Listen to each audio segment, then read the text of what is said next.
Well, good morning, and can I welcome everyone to this, the 22nd meeting of the Public Audit Committee in 2025. We're joined this morning by Joe Fitzpatrick, who I would like to very much welcome to the committee. And Joe, before we start the business proper, could I invite you to declare any relevant interest? Thanks, Convener. Very pleased to be joining the committee. I have no relevant interest to declare. Thank you very much indeed. Agenda item 2 is a decision for the committee to make on whether it wants to take in private this morning items 4, 5 and 6 on the agenda. Are we agreed? Agreed. We are agreed. Agenda item 3 is the principal session that we've got this morning, which is consideration of the 2022-23 audit of Lewes Castle College. And I'm very pleased to welcome our witnesses this morning. We're joined by the Auditor General, Stephen Boyle. Good morning, Auditor General. And alongside the Auditor General today is Mark McPherson, who's an Audit Director at Audit Scotland. And I'm very pleased to welcome with us from Deloitte, Ian House, who is the Public Sector Industry Lead Partner and was the person directly involved in oversight of the audit. We've got a number of questions to put to you this morning, but before we get to those, Auditor General, could I invite you to make a short opening statement? Well, many thanks, Convener, and good morning to the committee. Convener, I'm presenting this report, as you say, on the 2022-23 audit of Lewes Castle College under Section 22 of the Public Finance and Accountability Scotland Act 2000. Deloitte, as the appointed auditor of the college, issued a qualified opinion on the 22-23 report on financial statements. This was in connection with the valuation of Croxall Year Limited, a joint venture set up by the college with Kjollas Uivist Limited. 22-23 was the first financial year for which CSL was consolidated into the college group's accounts. College management and the appointed auditor agreed that CSL should be included in the accounts on what's known as an equity basis to comply with the relevant financial reporting standards. However, the college and the auditor did not agree on the valuation of the college's interest in CSL. The auditor determined that the college should recognise its 50% share of the equity in CSL, which amounted to £4.7 million. College management, though, reasoned that as the funds received and the assets held by the joint venture are restricted in nature, there was no expectation of financial benefit to the college in either the year under audit or future years. They impaired the joint venture, their stake in it, to £1. Despite discussions over several months, college management was unwilling to revise its valuation, and Deloitte concluded that the college's share of CSL was therefore materially understated in the financial statements and issued a qualified opinion. Convener, as the committee knows, the statutory deadline for the completion of the audited accounts to be laid in Parliament was the 30th of April 2024. These accounts, however, were not signed by the appointed auditor with the qualified opinion until December 2024. Following receipt of the accounts and my decision to prepare a statutory report, colleagues from Audit Scotland have worked with Deloitte and cleared the report with the college with the detail that you have before you this morning. As I'm sure the committee will be interested, the 2023-24 audit of the report and financial statements for what's now the merged UHI North, West and Hebrides College is ongoing, and the appointed auditor and college management are now working to seek a resolution to the matter that is before you in today's statutory report. Convener, as ever, Mark, Ian and I will do our utmost to answer your questions. Thank you. Thank you very much. Can I begin with the final point that you made? Because the committee received correspondence in the last day or so from Lydia Roma, who is the principal and CEO of the merged college, in which she talks about this being a matter of a technical interpretation. And she said that the college had simply taken a prudent approach. It didn't read to me as though there was an acceptance on the newly merged college with the qualification made by the auditors. I wonder whether you could comment on that. So like the committee convener, we've seen sight of the college's correspondence to the committee in the past day or so. And I'll bring Ian in a moment, actually, who maybe wants to say a bit more about the application of prudence as an accounting concept and what that means. I think on the point about whether this is a technical matter, yes, to an extent, would be my kind of overarching assessment. I think what you have before you this morning is a difference of opinion between a public body and their appointed auditor, and how not just the accounting standards, but also, because this is a college, there is also another guidance, what's known as a statement of recommended practice, which allows accounting professionals, auditors and management to interpret financial reporting standards for different sectors. It's not an uncommon feature, and that it exists for college, recognise that there are maybe a need for more understanding of financial reporting standards. So there is a need to resolve the technical issue and the application of accounting standards, convener. And I hope that is the case, and perhaps it may be useful for the committee to hear directly from Ian about the likely progress on that topic. Thank you, convener. Thank you, Stephen. Yes, there's an ongoing dialogue with the college about the current or the 23-24 accounts and how they will value this share in the joint venture. I think we're all agreed that there is a jointly controlled entity, so that's a good starting point. We're also all agreed that the SOAP that Stephen referred to requires equity accounting as the basis for consolidation of an interest in that jointly controlled entity. It is the valuation that is the point of debate. We are working with the college at the moment around their impairment assessment, which FRS 102, Financial Reporting Standard 102, requires you to do even when you're doing the equity accounting basis. What we're looking for is evidence from them to support the valuation that they're putting it on, and that's been the key point of debate really, has been where is the evidence that supports a valuation of £1 as opposed to the valuation in a set of signed financial statements. In terms of prudence, when I trained, which as you can see from the colour of my hair was a long time ago, prudence was a concept that was a sort of a standard. When financial reporting standards were updated, prudence was built into those standards. So effectively, by complying with the standards, you are applying the principle of prudence. So an overlay of additional prudence is not necessary in terms of the fact if you comply with the standards and the statement of recommended practice, then you should be applying prudence to your accounting. Thank you.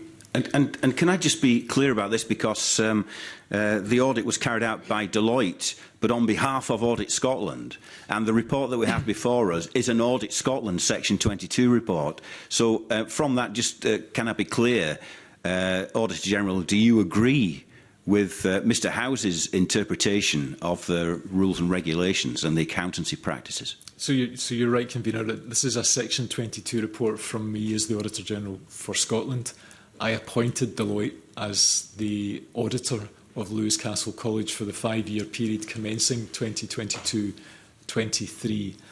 And in terms of the detail that I have before me, is I draw my conclusions from Deloitte's annual audit report, which sets out in detail how they have discharged the responsibilities that I ask of appointed auditors of the bodies that I appoint, to draw conclusions on the audit opinion that Deloitte have issued a qualified opinion, and then on the application of the wider scope in public audit in Scotland. So Deloitte's annual audit report also sets out their views on financial management, financial sustainability, governance, leadership and best value and so forth in public bodies. And I think the key point that Ian refers to, convener, is that whilst this may be a technical matter, Deloitte's view was clear that they weren't presented with sufficient evidence, technical evidence, to justify the college's position.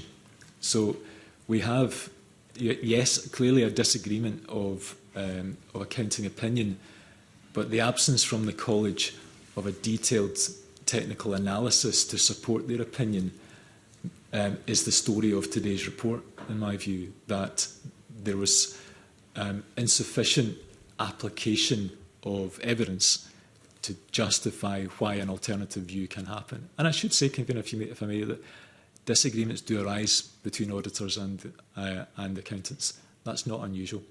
What is more unusual, I think, is what you have before you today, is where an organisation has been very clear on its view, but then not provided sufficient evidence to justify it. Thank you. There is another dimension to this, which you again mentioned in your opening statement. And after all, this is about an audit report being laid before Parliament. And so it is therefore about parliamentary, but also public accountability of this public institution. And you've already told us that this is the audit of the financial year 2022-23. The deadline for that to be placed before Parliament was the 30th of April 2024, but it wasn't signed off and placed before Parliament until December 2024, which is 8 months later. Could you run through with us the causes for such an extensive delay, which, as I say, strikes at the heart of accountability? So absolutely, and I share your view, maybe concern, Convener, about the need for timely financial reporting of public bodies. And the deadlines exist for that very good reason, that the information that is presented following votes by Parliament and how the budget should be spent, that is presented back to Parliament in good time and good order. I'll of course bring you in actually just to set out some of the chronology about the duration of the audit. But I think the fact there was a material disagreement consumed time. And auditing standards, again, Ian at his discretion may wish to get into a bit of detail on.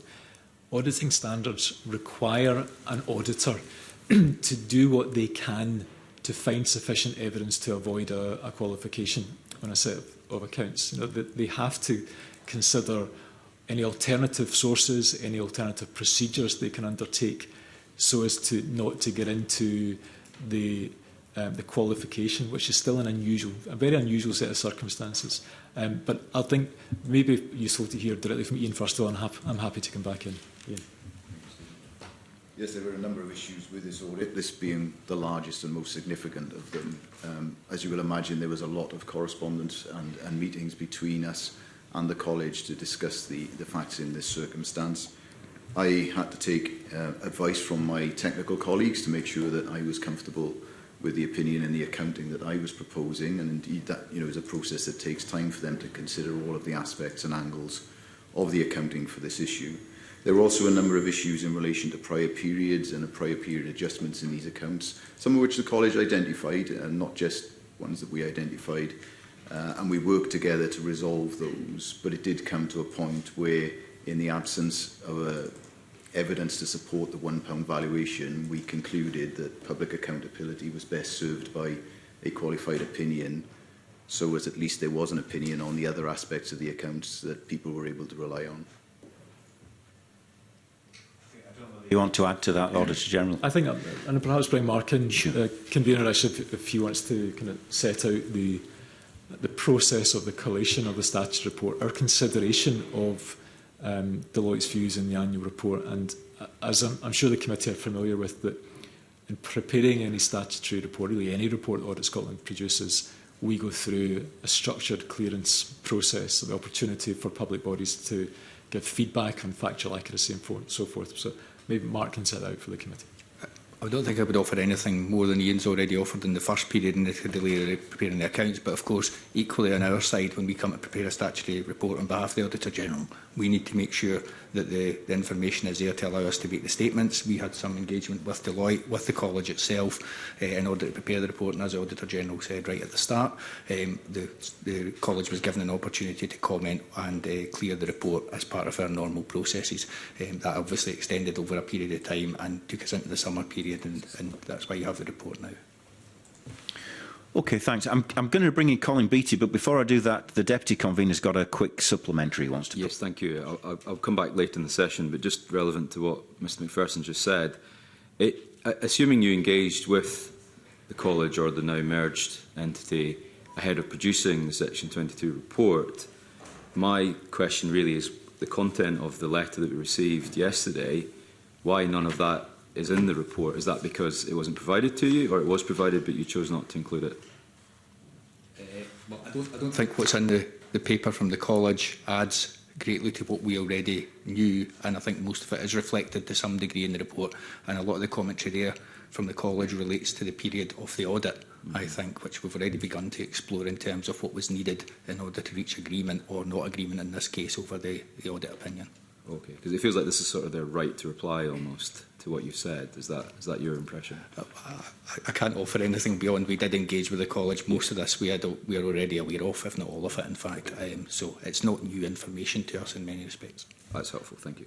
So, I think very briefly, to respond to the Deputy Convener's question, I think there's a welcome, I think, overall tone to the correspondence of one that looks to suggest that there is a resolution that is possible. And, so Ian and his colleagues are obviously working very closely to complete the 24-25 audit. We hope and really expect that this matter will be resolved. I think it's unhelpful in terms of public accountability that a public body's accounts are subject to qualification. We think that there should be space for consensus and understanding, and that progress needs to be made if there is a disagreement of opinion that is underpinned by a detailed technical analysis, and that feels like a key next step for the college to take. Okay, thanks. Okay, thank you. And on this same theme, I'm going to invite Colin Beattie to put some questions to you. Colin. Thank you, Convener. General, just to be absolutely clear, apart from this one issue, the accounts for the college is completely clean. Certainly one for Ian to speak in detail to, Mr. Beattie, but I think that's a fair summation. There are no other matters that I am bringing to Parliament's attention from the 22-23 audit of Lewis Castle College, other than the accounting treatment for the joint venture. And I understand fully how the committee's breadth and understanding of some of the wider issues that are relevant in Scotland's colleges, and that's something that we'll be setting out in a bit more detail through our 2025 Scotland's Colleges report that we'll be bringing to the committee later this year. But no, it's there. As I mentioned, I think in response to the convener a few moments ago, Deloitte have produced an annual audit report, as appointed auditors do, that sets out, in more detail their views. And again, Ian may wish to say a bit more about that and some of the wider arrangements within the college. But that's not the purpose of today's report. It's really to set out why the financial statements have been subject to an audit qualification. But again, I think perhaps bring Ian in at this point. Yeah, I can confirm that that was the case. The qualification was solely in relation to the valuation of the share in the jointly controlled entity, CSL. There was no other qualification in terms of the numbers in the financial statements.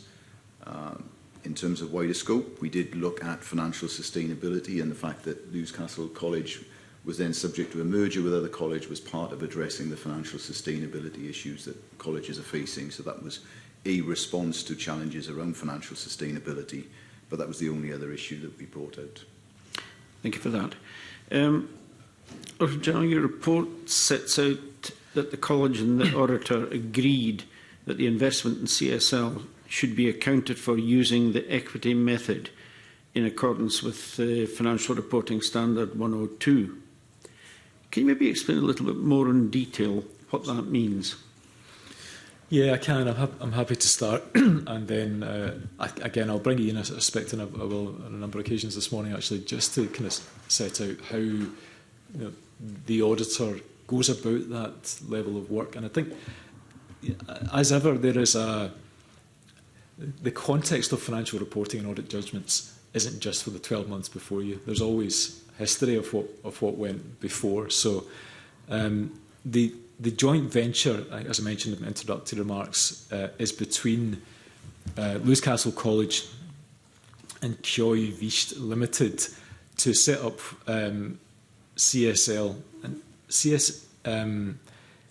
CSL is a community-based organisation, so a community-based facility in South Uist to provide Gaelic cultural music and heritage facilities. And the understanding that both the previous auditors, and Deloitte can say more from how they picked this up, because this was the first year of the 5-year audit rotation, so 22-23. So part of the public audit model that we have in Scotland is one of audit rotation, preserving independence, alternative views. But the previous auditors were aware of this issue and also had come to the shared understanding, I understand, with the college that this would be accounted for using the equity basis. What that really designed to do, Mr Beattie, is to recognise controlling interests as a joint venture between the college and their joint venture partner, and that then flows through into the college's accounts. So the joint equity method, because of the assets that were in the joint venture, that should then be brought on to, some might say, the balance sheet or the statement of financial position of the college. What we have then, is perhaps for Ian to pick up the story, is really the fundamental disagreement. What is the value of that share? The impairment of it that the college took a view was actually it should not be 4.7 million, but rather £1. And I guess at the risk of reiterating what's in the report, disagreements can arise, but if it's only £1, the auditor's view, and one that I would share, is that needs to be underpinned by a pretty comprehensive analysis as to why it's not 4.7 million as set out in the accounts that are available in Companies House of the joint venture, but instead the £1 figure that the college preferred. I think that in essence for me is the missing piece of information, Mr Beattie, as to why we have the disagreement and ultimately Deloitte's position on it. But again, Ian can set out a bit more, I'm quite sure, on those circumstances. Thank you, Stephen. I'll try and explain a little bit of the complexity of the accounting, I guess. Generally, when you're accounting for a share in a jointly controlled entity or joint venture, you have a choice of fair valuing that interest or accounting for it using the equity method. In the case of the Higher Education Statement of Recommended Practice, which interprets the financial reporting standards for the sector, it is very clear that you should apply the equity method and there is no choice. The same applies to the charity SOAP, the Statement of Recommended Practice for charities. So we were all very clear that the guidance says you must apply the equity method. Mr Beattie, your question is what does that mean? What it means is you reflect your share of the assets and liabilities of the joint venture on your balance sheet and your share of the profit and loss of the joint venture in your profit and loss statement or your statement of comprehensive income in this case. So that is what you're doing. You're saying we have a share, in this case 50%, interest in this company, and we reflect that in our financial statements. The standards then refer you to applying an impairment review to say, well, okay, we've got these assets and liabilities. Are they impaired? I.e., is their value correct, or do we believe the value should be less? There is quite detailed guidance on how you undertake an impairment review. And I won't go into all of the details of that, but that's what we would be looking for, is a detailed paper that explains that impairment review and how the college has gone from the valuation of 50% of the assets in a signed-off statement of financial position by another auditor to £1. And that's what we were lacking, was that evidential paper that explained how you went from one to the other, following what is quite detailed guidance around how to undertake an impairment review. But hopefully that explains to you what should have happened and then, what we were missing in terms of why we ended up in this position. As again, we all agreed that actually the expedient thing to do was to qualify the accounts so that there was some assurance for the public on all the other numbers in reference to the previous question that we could give the opinion on. I understand that. What would the implications for the college be if their profit was inflated or their surplus was inflated and their assets were inflated? Would there be any implications for the college that would be positive or negative? It's perhaps a question for the college themselves as to what their motivations were, and I think that's what I'm somewhat unclear on. Ian might have a better insight to that, but I think as Ian set out, so their asset position would have changed by 4.7 million, and there would have been a marginal change to their operating profit, where they absorbed I think around £30,000 of the profit figure that the joint venture had. But I think what's clear to me, Mr. Beattie, is that those circumstances could have been readily explained in the annual report and accounts of the college, that the joint venture absorption of these details changed, what you might refer to as the underlying college financial position. So I don't think you could say that there would have been a ready misinterpretation of the asset or profit figure of the college. Could have been comfortably explained in the college's own accounts to that effect. But again, that's my reaction to it. But Ian, you might have a better insight. Yes, I totally agree. I think in terms of the profit and loss statement, the impact was immaterial. I mean, the profit of the joint venture was 20,000 in the year in question, so half of that, 10,000, in the scheme of the college, it's completely immaterial. In terms of the balance sheet, clearly a much bigger number, but unless the college was seeking to borrow against their balance sheet, and therefore a bank was looking at their balance sheet and saying, oh, they've got a certain level of assets, and that was overstated, that is a potential implication that somebody might make a different decision. However, in the total scheme of the balance sheet, again, it's material, but would it ultimately change the view of a bank? That's only for them to say, I guess, but that's the potential implication I could see if they were seeking to borrow. But again, tends not to be the case in the public sector in the way that you would have bank covenants and everything else in the private sector. Within the college itself, who would be responsible for ensuring compliance with FRS 102? So ultimately, this would be a responsibility of the executive and the board of the college. The committee will be familiar that the accountable officer arrangements in colleges are slightly different, resting with the Scottish Funding Council. But in terms of the role of the board, the oversight, the effectiveness of governance, these would be matters for the executive principal of the college and the board to ensure that their annual report and accounts, not just compliant with FRS 102, but I think, but importantly, the role that the Statement of Recommended Practice has in this sector too.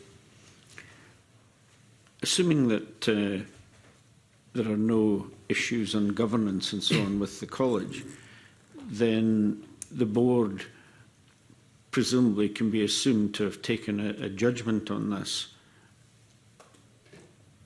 I guess what I'm trying to say is, were there any governance issues with the board which might point to a skewed approach? So I absolutely understand the nature of the question, because this committee regularly,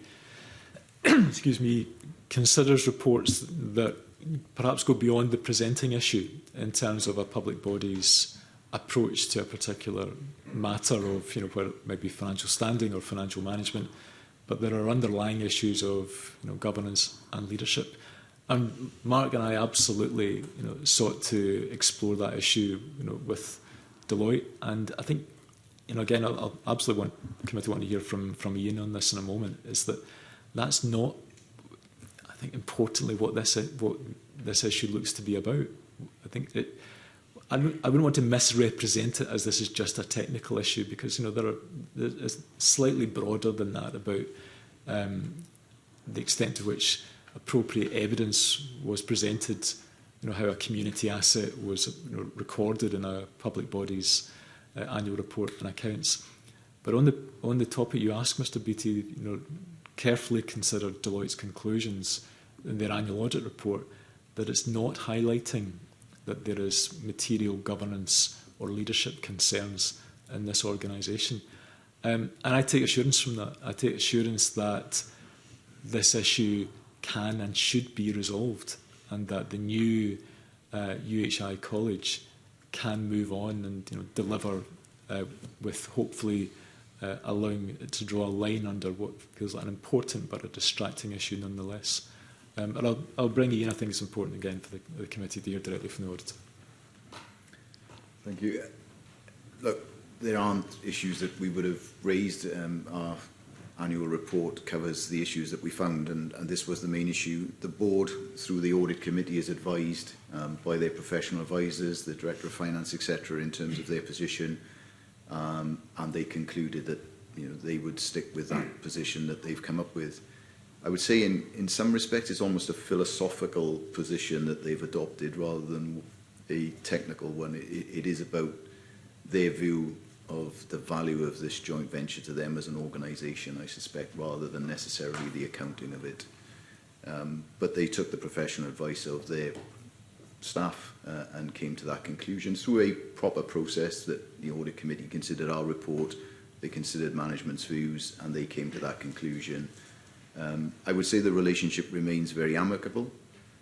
There isn't a problem with the relationship between us and the college. We are working together to resolve this issue at the present time, and we've shared with them some examples of the papers we would expect to see in relation to their impairment review, etc. So we're trying to work together to come to a resolution on this, but I suspect it's just we're working through that process at the moment. If I may just to add, Mr. Beattie, that a qualification and a set of financial statements is a significant matter. Now, that's really why, having read Deloitte's judgments and with Mark and support from colleagues from Audit Scotland, looking at the detail of it, felt that it was appropriate to prepare a statutory report on the conclusion of the audit to highlight that to the Public Audit Committee of the nature of the disagreement.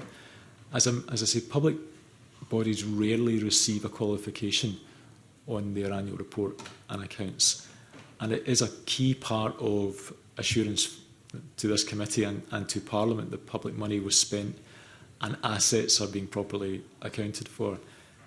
So there is an omission to that regard, and clearly the Board of Management, the executive within the college, has taken a different view.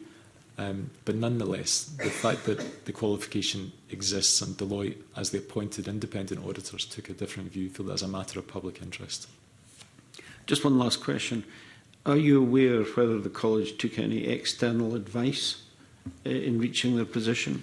Did they refer, for example, to the SFC or any outside body?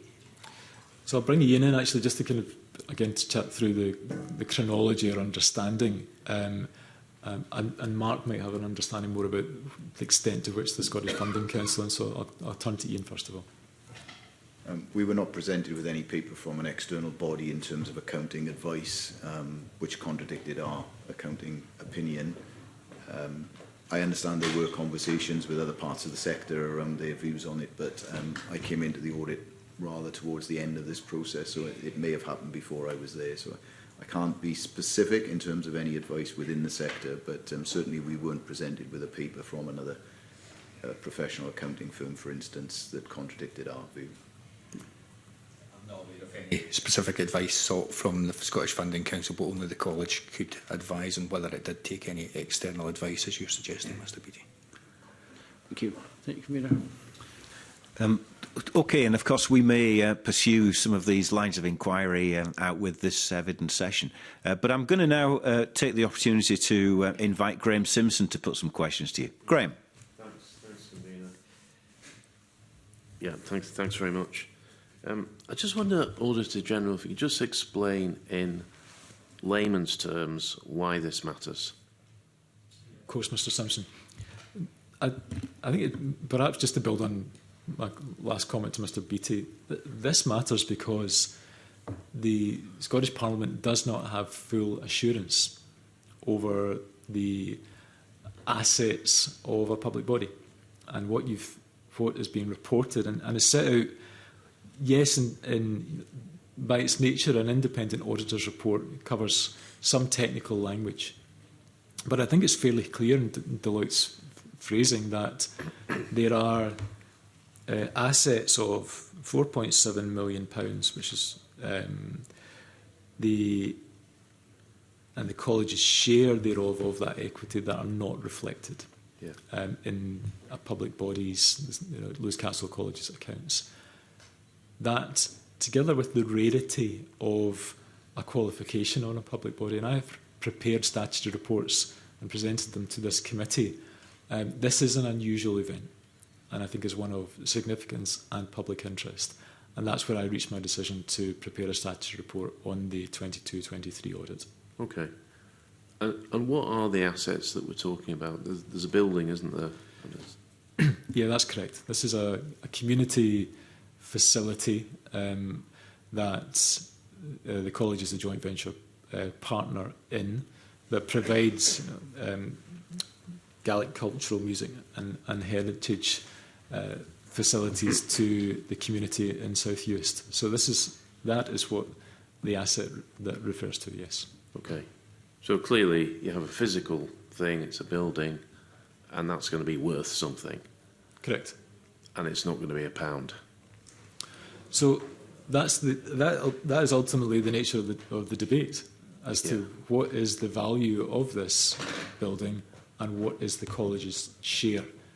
So Deloitte, I think, as Ian has set out, that Deloitte are required as auditors, all auditors are required to do, is not just to audit the figure that's presented, but to consider wider sources of evidence. And the evidence is the accounts of the joint venture. That again, have been, as Ian mentions, they have been audited, were signed off by a firm of chartered accountants. And the college took a different view about what the value of their share of that asset, and saying it ought to be £1.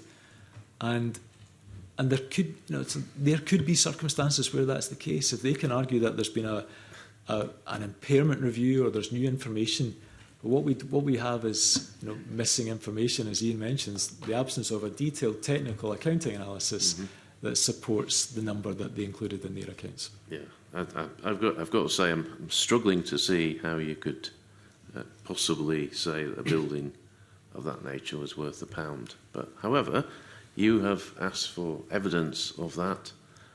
What's the evidence that brings the auditors to the conclusion that the share is 4.7 million? So I'll bring Ian in, actually, maybe helpful to hear from him. So the evidence in this case, Mr Simpson, is that there are a signed set of accounts audited by the man Judd Gordon that sign off the valuation of the building at £6.4 million. That is the cost of building the building.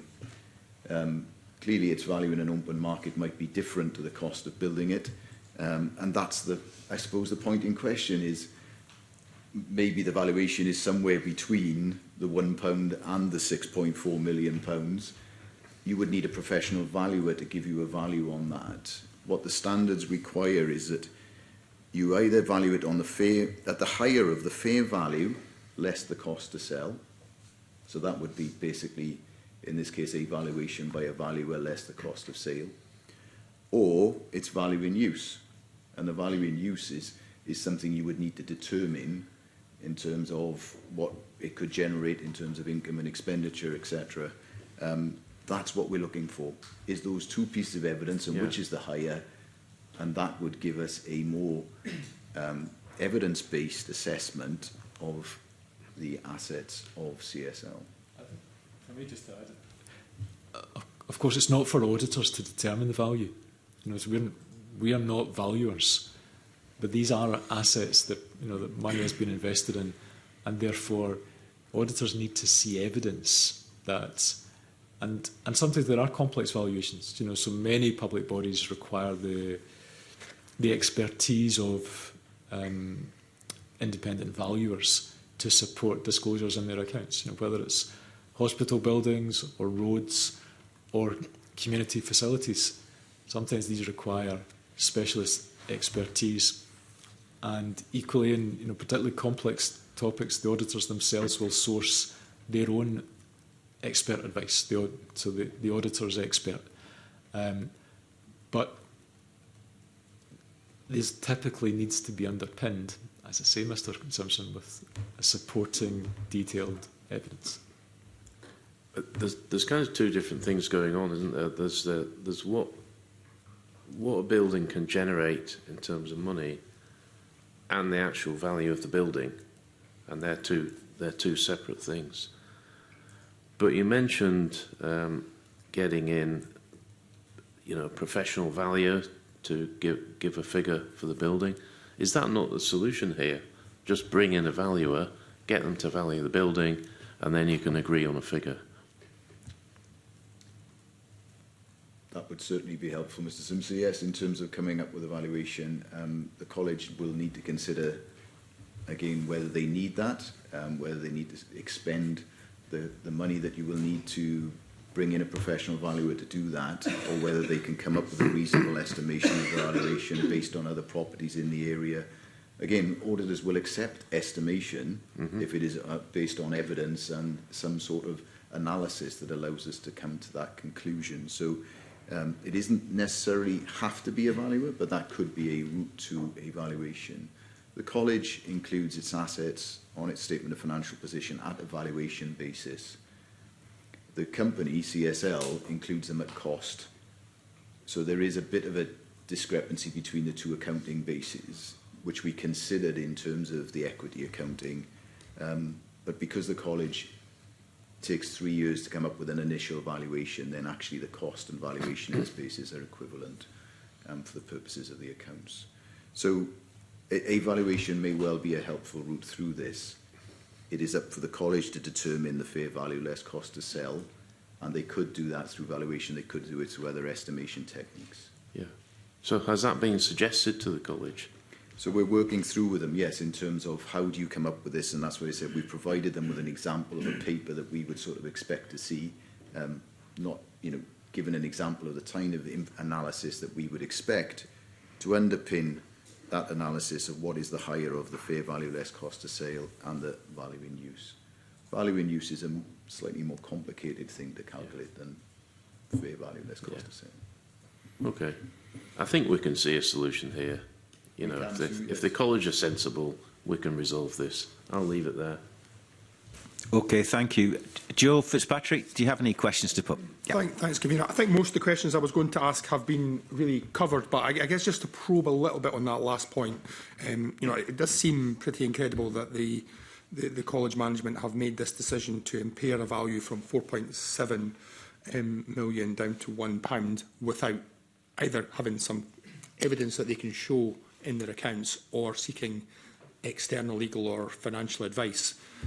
So I guess it's the point that was made that it would seem that the solution for the college is to go and seek some external legal advice, and then, as Mr Boyle said, they can then draw a line and move forward in a way that is best for the institution. But yeah, I think hopefully they're watching and listening to what the committee's evidence session is saying today.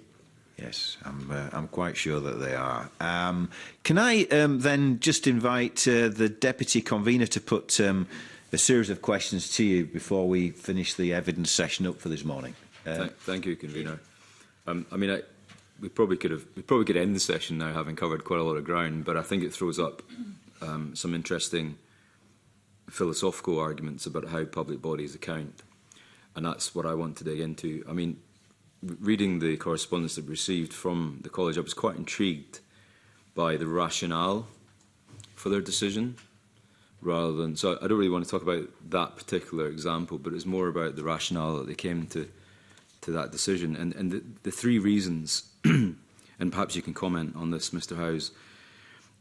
on the £1 valuation is that not that the joint venture to them is worth £1, because clearly that's not the case. It's been valued at 9.4 million for a whole range of reasons. But they make three very specific points as to come into that conclusion, and these are certainly things we can perhaps ask them in future. But I'm intrigued by this. The first is that the assets in the joint venture are restricted in nature. Now, what that means could be interpreted in different ways. The second, that there is no expectation of future economic return. Now, that's, again, a fortune-telling look into the potential value of a joint venture in the future, or whether it will make any profit or not to the partners within the JV. And the third, that the college makes a financial contribution to support its operations. In other words, it requires annual investment to maintain the JV. So on those 3 points of rationale as to coming to a £1 valuation, would you say that those are normal factors that you would take into account for impairment? Because they seem quite rational and logical to me. Well, firstly, Mr. Green, I would say this was set up as a company limited by guarantee, not a company limited by shares, which is what most people would recognise as a company on the stock market. Company limited by guarantee is set up to limit liability, which in this case is limited to a £1. So that is their liability should the joint venture become insolvent. The reason it's set up in that way is it's set up as a charity or a not-for-profit organisation. This is not an organisation that's been set up to generate a profit or returns. It has been set up to further the Gaelic language in that part of the world and the cultural impact that that has on the society there, which is a really important thing to do. So it's not set up for the purpose of generating profit. It is set up to provide a not-for-profit organisation for the furtherance of those aims, which is a really important factor. It is true that the college makes a contribution to the running costs. In 22-23, that was around about £21,000, so not a huge amount of money.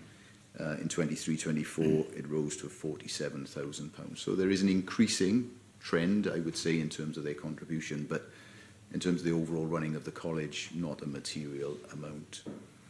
The restricted funds refers to the fact that the company is also a charity. And as many of the committee members will be aware, charities have unrestricted and restricted funds.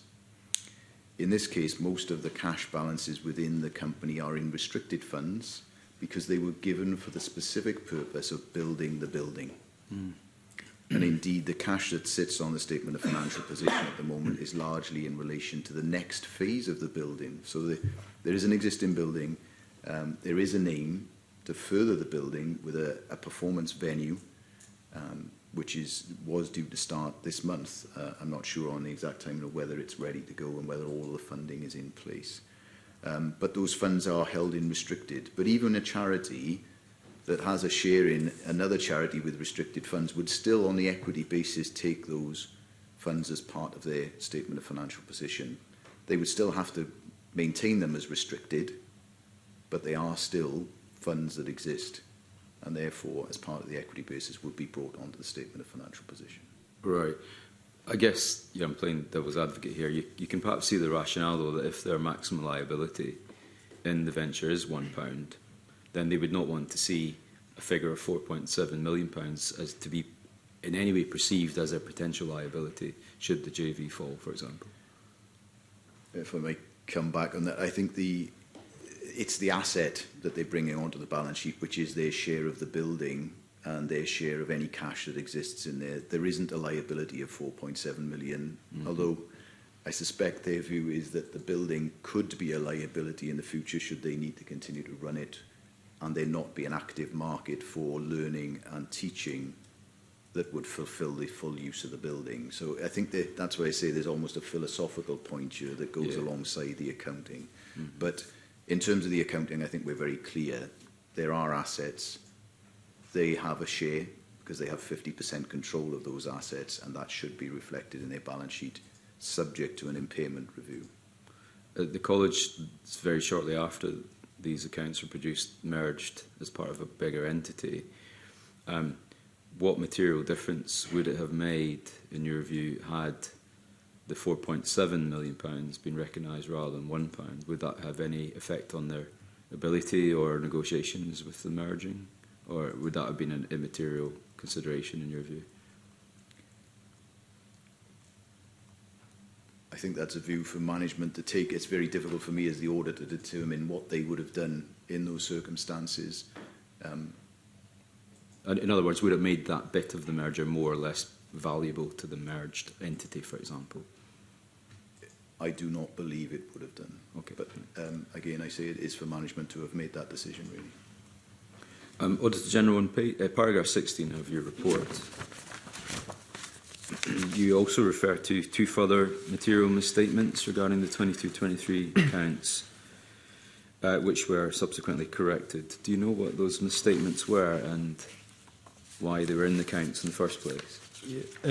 Yes, the detail of that is set out in Deloitte's annual audit report. And again, Ian can say a bit more on the nature of those, Deputy Convener, but I think it may have been alluded to. The college is a member of two defined benefit pension schemes for its employees. One is the Scottish Teachers Pension Scheme, and the other is the Highland Council Pension Fund. It's not, I think, and Ian can say more, of course, but it's not always that unusual that pension disclosures are clearly, as I think as we mentioned, subject to real fluctuation and change once new information becomes available. But that's broadly the detail that's set out by Deloitte in their report. But again, I'll hand to Ian if he wishes to add anything further. Yeah, I would echo that. Pension valuations is always a complex issue, and particularly where there are new cases brought that bring in new liabilities potentially in relation to past treatment of people. There was also an issue in relation to failure to value something in the frequency required by the accounting policies, which the college picked up. To be fair, the accounting team picked that up and said, look, we recognise that that should have been done. We've gone away and done it. So, I would characterise that as really good that they identified a problem with the previous accounts. They took their respective action to resolve that and move it forward, but we do report that as an adjustment to the draft financial statements we received. Okay, Auditor General, given that the merger has taken place, are you aware of any other joint ventures within the merged entity where the outcome of this dispute may affect other valuations? No, not yet, Deputy Convener. Actually, it's not something that's been brought to my attention or Mark's attention through the audit of either the merged UHI college or other entities. But it's something that, as the committee would expect, statutory reports do generate a lot of interest amongst the auditors and the audited bodies, especially for the relevant sectors. So I'm quite sure that the content of today's report will be being reflected upon across the sector. Indeed, and that leads me to my final question, which is, it may seem like we're making a lot of fuss over a minor technical point about accounting and auditing. However, the fact you've produced the statutory report is itself unusual, which is why we're dedicating a whole hour of our audit committee session to it. The wider implications of that clearly are what happens in other parts of the further and higher education sector, where there are also joint ventures. Now, in this case, it's a charitable venture, but in many cases they're not. I'm aware of a number of colleges, for example, who are in joint financial ventures or have created third-party entities with private companies, for example, on things like apprenticeships or in relation to investment in new buildings and assets and so on. So there are wider implications, particularly in the college sector, which, as you acknowledged earlier in the session, is already facing incredible financial stress. Are you aware of any other instances where this could come up as an issue, or would this, for example, change how auditing practices deal with college joint ventures or other public body joint ventures? So you're right, it's an important question. I think it's one that, through some of my own reporting, has highlighted really how necessary it is for public bodies, colleges in this context, to make sure that they get their arrangements right when they are embarking on formal legal arrangements with third parties, whether that's in charitable setup or, I think, as I've reported more recently in another college, where it's a private sector-based organisation, that the governance, the leadership, the clarity of financial arrangements and financial reporting and any obligations is all understood clearly by all the respective parties. As I'm happy to confirm if there are any matters that aren't consistent with good practice, we'll of course consider that and the need for any public reporting. What would your advice be to any colleges that are interested in this session who might be watching, who may be thinking about their own accounting practices and the repercussions of this? Yeah, I hesitate to draw wider conclusions, but I think what I would say is that where there's a complex disagreement is that the resolution of that would be served by high quality evidence. I think that is the judgment that we've made on the following receipt of Deloitte's report and their qualification. And as Ian has mentioned a couple of times, that had a detailed accounting technical paper been prepared by the college, that would have allowed Deloitte to consider that in the round. And disagreements happen, a starting point for a disagreement, but in the vast majority of circumstances, those are resolved either by the auditor accepting the proposed accounting treatment or that the public body's accounts are changed. What we so rarely see is that resolution cannot be reached and results in a qualification and a reduction in assurance to the Parliament. So I hope this is a rare event, Deputy Convener. Thank you, Auditor General. And perhaps on the record, I'll say that I wish that the college the very best in its joint venture. It clearly has some admirable aims and ambitions. Thank you very much indeed. Could I just finish with a question that takes me back to an earlier point that we were discussing, which was about the delay to the laying of the 2022-23 accounts. Because on further reflection on the letter we received from the Principal and Chief Executive of UHI North Western Hebrides, what she seems to be saying there is the reason for the delay was in part a combination of rescheduled audit work, but she also says there were also wider capacity pressures in Scotland's public audit system, which rather points the finger at you, Auditor General, doesn't it? So my interpretation of that, and again, touched on it to an extent, Convener, but Ian might want to say more, is that audits are profiled. So all audits start with the assumption that there will be a high-quality set of unaudited accounts or draft accounts supported by working papers. And so what neither Deloitte nor any of the other firms that I appoint, nor the Audit Scotland teams that have a significant amount of contingency that can allow. So an audit is assumed to last for a number of weeks that results in a successful conclusion and the certification. If a public body misses their slot, I'm not trying to draw a particular reference to Lewis Castle College, but that's generally how it works. A team will be moving on. So we do not have infinite capacity in the public audit model in Scotland to allow for a delay of a number of weeks.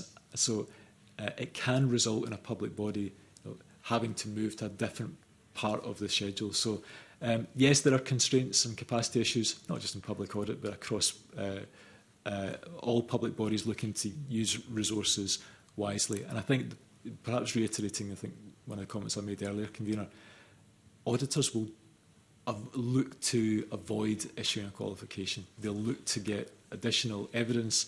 Deloitte would have sought out other sources to try and come to a position where they didn't have to issue a qualification. These are all factors behind, I think, some of the timescale we have in front of us today.